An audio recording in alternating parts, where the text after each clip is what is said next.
Hi, சொல்லுங்க உங்க future husband வந்து என்ன மாதிரி இருக்கணும்னு நீங்க எதிர்பார்க்குறீங்க? எனக்கு அவனா இருக்கணும்னு தான் ஆசைப்படுறேன்.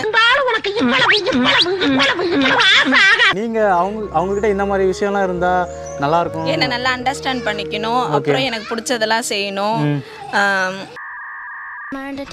எதுலையுமே என்ன டவுன் பண்ணக்கூடாது. அவங்க எனக்காக எல்லாத்துலயுமே சப்போர்ட்டிவா இருக்கணும். சேலரி கிட்ட எல்லாம் எந்த மாதிரி எதிர்பார்க்க? எனக்கு சேலரி எல்லாம் அவ்வளோ பெருசாலாம் இல்லை. எனக்கு போதுமான அளவுக்கு அவங்களால என்ன ஏர்ன் பண்ண முடியுமோ அது கிடைச்சா போதும். மற்றபடி நான் நல்லா படிச்சிருக்கேன். கண்டிப்பாக என்னால் நல்லா இன்கம் வாங்க முடியும். ஸோ என்னால் முடிஞ்ச வரைக்கும் அவங்களுக்கு ஒத்துழைச்சி நான் பார்த்துப்பேன். அவங்க என்ன நல்லா பார்த்துக்கிட்டா போதும், நான் அவங்கள நல்லா பார்த்துப்பேன். அந்த தங்கத்தை தூக்கின்னு வாங்கடா. கண்டிப்பா இது நல்ல ஆஃபரா இருக்கு. அவங்க வீடு எங்க இருக்கு சொன்னீங்கன்னா அப்படியே வந்துட்டு போலாம். பழக்க வழக்கம்லாம் பஞ்சாயத்தோட இருக்கணும். வீடெல்லாம் சொல்ல மாட்டேன், அவங்களாவே வரட்டும். அவங்களே வரட்டும். Okay okay.